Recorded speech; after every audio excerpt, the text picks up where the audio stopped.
अस्सलाम वालेकुम। आप देख रहे हैं हमारा चैनल ग्लोबल वीज़ा मेंटोर। अगर आप भी जर्मनी से पाकिस्तान आने का इरादा रखते हैं तो ये वीडियो आपके लिए है।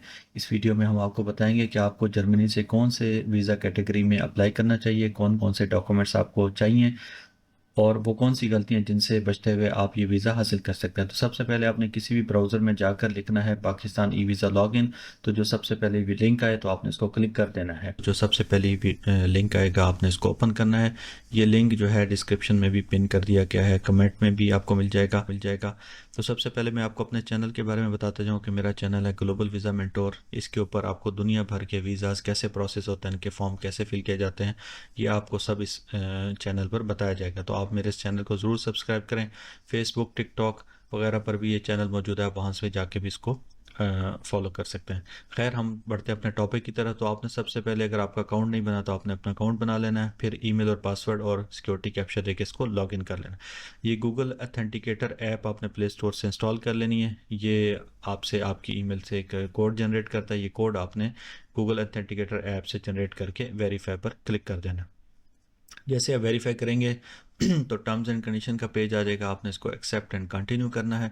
ठीक है, तो नेक्स्ट ये पाकिस्तान वीज़ा की वेबसाइट खुल गई।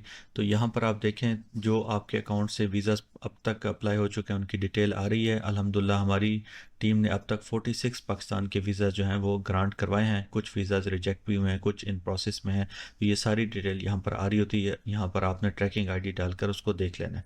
तो पहले हम आगे बढ़ने से पहले मैं आपको बताता चलूँ कि यहाँ पर एक कॉन्टैक्ट अस का टैब है। जब जैसे ही आप इसको क्लिक करेंगे तो यहाँ से एक और विंडो आपके सामने ओपन होगी। यहाँ पर आप देखें पाकिस्तान जितने भी वीज़ाज़ की कैटेगरी आपको दे रहा है वो सारे यहाँ पर शो हो जाते हैं। आप इनको क्लिक करके इनकी डिटेल दे सकते हैं, एग्ज़िट परमिट, और यहाँ तक कि आप जो ये वीज़ा अप्लाई कर रहे हैं इसकी फ़ीस भी आप खुद कैलकुलेट कर सकते हैं। आपको किसी एजेंट को पैसे देने की ज़रूरत नहीं है। यहाँ पर आप जाके वीज़ा कैटेगरी सेलेक्ट करें, फैमिली विजिट, वीज़ा सब कैटेगरी सेलेक्ट करें, एंट्री टाइप आप सेलेक्ट करें और एप्लीकेशन टाइप आप यहाँ पे एंट्री रख लें। और आप जिस कंट्री से हैं, अभी हम यहाँ पर फॉर एग्जांपल इटली का सेट कर लेते हैं और कैलकुलेट फ़ीस कर लेते हैं। तो ये देखें $52 जो है ना तकरीबन फ़ीस आ रही है। ये फ़ीस इसलिए ज़्यादा है कि हमने जो है इसको मल्टीपल एंट्री कर दी। अगर हम इसको सिंगल एंट्री करेंगे तो ये फ़ीस और कम हो जाएगी, $35 हो जाएगी। तो खैर, यहाँ से आप अपने वीज़े को भी वेरीफाई कर सकते हैं। तो हम बढ़ते हैं अपने मेन टॉपिक की तरफ। तो सबसे पहले आपने न्यू एप्लीकेशन पर क्लिक करना है और उसके बाद आपने पाकिस्तान वीज़ा को क्लिक कर देना है और नेशनैलिटी जो है आपने अपनी जर्मनी सेलेक्ट कर लेनी है। और नीचे ये आपसे पूछ रहा है कि आपने पहले कोई एप्लीकेशन तो नहीं दे रखी, तो आपने इसको सिंपल नो कर देना है और फिर आपने स्टार्ट एप्लीकेशन पर क्लिक कर देना है। तो एप्लीकेशन परफॉर्मे का परफॉर्मा खुल गया है। तो आपने यहाँ से सबसे पहले अपनी visa category family visa select करनी है, सब कैटेगरी भी फैमिली वीज़ा सेलेक्ट करनी है, और उसके बाद एप्लीकेशन टाइप आपकी एंट्री है, चूँकि एक्सटेंशन के लिए आप अप्लाई नहीं कर रहे, और फिर आपने इसको सिंगल एंट्री कर देना है। Purpose of visit family visit कर देना है, और फिर नीचे आपसे आपका पासपोर्ट का कंट्री या आपकी नेशनैलिटी पूछ रहा है तो आपने इसको जर्मनी सेलेक्ट कर देना है। नीचे आपसे करीबी पाकिस्तान की एम्बेसी जो जर्मनी में है वो आप अपने हिसाब से इसको सेलेक्ट कर लें। एंट्री और डिपार्चर पोर्ट और एंट्री डेट और डिपार्चर डेट ये आपकी टिकट के मुताबिक होगी, आपने इसको अपने हिसाब से यहाँ पे लिख लेना है। उसके बाद आगे चलते हैं। तो आगे ये आपसे पूछ रहा है कि आपका जो पासपोर्ट नंबर है जर्मनी का, तो वो आपने पासपोर्ट से देख के लिख लेना है। पासपोर्ट टाइप जो है ऑर्डिनरी करनी है। इशूइंग अथॉरिटी जो है पासपोर्ट के ऊपर लिखी होती है, तो जर्मनी की जो इशूइंग अथॉरिटी वो आपने इसको यहाँ से लिख लेना है। ठीक है, दोबारा से आपसे पासपोर्ट का कंट्री पूछ रहा है तो आपने इसको जर्मनी सेलेक्ट कर देना है। पासपोर्ट की इशू और एक्सपायरी डेट, ये याद रखिए कि आपका पासपोर्ट 6 मंथ के लिए वैलिड होना चाहिए, ये आपने पासपोर्ट से देखकर यहाँ पे लिख लेनी है। तो अगर आपका पासपोर्ट एक्सपायर हो चुका है तो आप रिन्यूअल के लिए अप्लाई कर दें। आपके पास कोई और पासपोर्ट नहीं है तो नो करके आप इसको सेव कर दें। उसके बाद ये आपसे पूछ रहा है आपकी पर्सनल इन्फॉर्मेशन, लास्ट नेम और फर्स्ट नेम, ये आपके पासपोर्ट से आपने देख के लिख लेना है। इसके बाद आपसे ये पूछ रहा है कंट्री ऑफ बर्थ, जो कि अगर पाकिस्तान है, अफगानिस्तान है जो है तो वो आपने एक्चुअल लिखनी है। फिलहाल हम पाकिस्तान कर देते हैं और प्लेस ऑफ बर्थ भी लाहौर कर देते हैं। और आपकी डेट ऑफ बर्थ पूछ रहा है। अगर आप अंडर 18 है तो आपको पेरेंट कंसेंट लेटर भी चाहिए होगा। ठीक है, जेंडर आपने मेल सेट करना है, मैरिटल स्टेटस सिंगल करना है। बाकी आपकी चीज़ें यहाँ पे मैंडेटरी नहीं है क्योंकि उनके ऊपर स्टार नहीं लगा हुआ।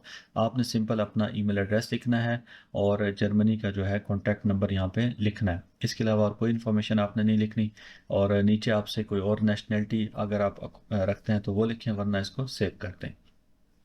साथ साथ आप देखते जाएं ऊपर आपकी फ़ीस भी शो होती जा रही है, ठीक है। अब आपकी फैमिली इन्फॉर्मेशन है, इसमें सिर्फ आपने अपने फादर और मदर का डाटा डालना है, इसके अलावा आपने इसमें कुछ भी नहीं डालना, ठीक है। फ़िलहाल हम इसमें डमी डाटा लिख रहे हैं और उनकी फादर और मदर की नेशनैलिटी आपने बतानी है, ठीक है, वो क्या है, और वो आपके साथ जा रहे हैं कि नहीं जा रहे, आप लिख दें नो, और इसके बाद आपने ऐड मेंबर पे जब क्लिक करेंगे तो वो उनका जो डाटा है वो नीचे एंटर हो जाएगा,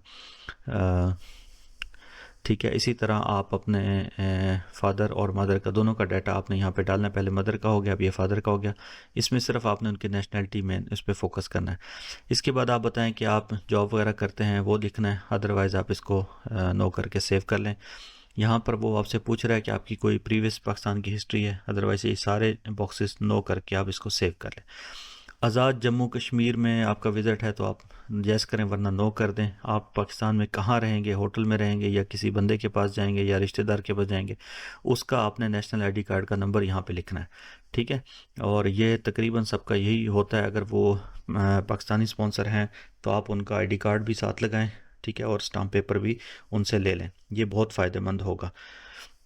ये ई स्टाम्प पेपर आजकल आ गए, आपने वो अटैच करना है। ये सारी चीज़ें आपने उस अपने स्पॉन्सर की लिखने के बाद आपका ये जो ट्रिप है ये स्पॉन्सर्ड है तो आप इसको फ़िलहाल नो कर दें, क्योंकि स्पॉन्सर से मुराद यहाँ पे वो फाइनेंशियल टर्म्स में ले रहा है, तो हम इसको फ़िलहाल नो करके और सेव कर देंगे। आप इसको अगर यस करेंगे तो फिर आपको फिर उनकी सारी डिटेल यहाँ पे लिखनी पड़ेगी। इसी तरह ये सारी चीज़ें आपने लिख दी हैं। अब आपका डॉक्यूमेंट्स का सेक्शन आ गया। यहाँ पे मेनली देखें ये 3 डॉक्यूमेंट्स आपसे मांग रहा है। आपसे आईडी कार्ड मांग रहा है, पासपोर्ट मांग रहा है और फोटोग्राफ मांग रहा है। तो ये 3 चीज़ें आपने क्लाइंट की यहाँ से चूज़ करनी है, फिर आपने अपलोड कर देनी है। ये पिक्चर बिल्कुल क्लियर होनी चाहिए, अगर आंखें वगैरह बंद होंगी तो ये अपलोड नहीं करेगा, ठीक है। इसी तरह आप यहाँ से उनका पासपोर्ट सेलेक्ट करें और इसको अपलोड कर दें। इसी तरह जो आपके स्पॉन्सर हैं, जो आपको पाकिस्तान में स्पॉन्सर कर रहे हैं, तो आपने उनसे एक ई स्टाम्प पेपर लिखवा लेना है और वो यहाँ पे आपने अटैच कर देना है।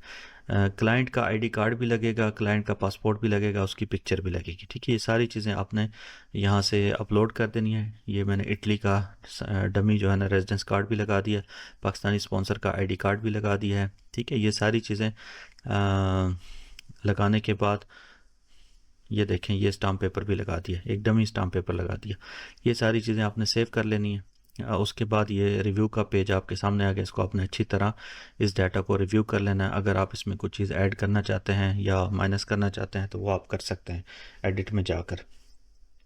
खैर उसके बाद आप इसको सेव करें और प्रोसीड टू द पेमेंट कर दें। $35 आपने ये फ़ीस पे करनी है, ठीक है। जैसे ही आप प्रोसीड टू द पेमेंट करेंगे तो ये टर्म्स एंड कंडीशन का पेज आएगा। आपने यहाँ पे भी चेक बॉक्स को टिक करना है और अपने कार्ड से जो है आपने पेमेंट कर देनी है, ठीक है। जैसे ही आप ये पेमेंट करेंगे तो आपके ईमेल एड्रेस पे ये वेरिफिकेशन आ जाएगी जहाँ पे आपका नाम लिखा होगा और आपको एप्लीकेशन ट्रैकिंग आईडी वहाँ पे नज़र आ रहा होगा। तो ये आपके पास प्रूफ है कि आपकी एप्लीकेशन जो है ना वो जमा हो चुकी है।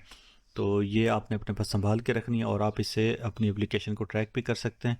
और यहाँ पर मैं आपको बताता चलूँ कि ये जो आप वेबसाइट पे देख रहे हैं ना एग्जिस्टिंग एप्लीकेशन, तो यहाँ पर आपको इन प्रोसेस और रिजेक्टेड और ग्रांटेड ये सारी डिटेल आपके अकाउंट की आ रही होगी, तो यहाँ से आप उसको बाद में ट्रैक भी कर सकते हैं। और मैं ये आपको दिखाता चलूँ कि ये वीज़ा ग्रांट नोटिस है जो आफ्टर 2 वीक्स के बाद अगर आप एम्बेसी भी विज़िट कर लें तो ये आपको वीज़ा इंशाल्लाह ग्रांट हो जाएगा। यहाँ पे सारी डिटेल लिखी हुई है कि आपने कौन सा वीज़ा अप्लाई किया, कितने दिन के लिए वैलिड है, ये सारी चीज़ें आपको इसमें नज़र आ जाएंगी।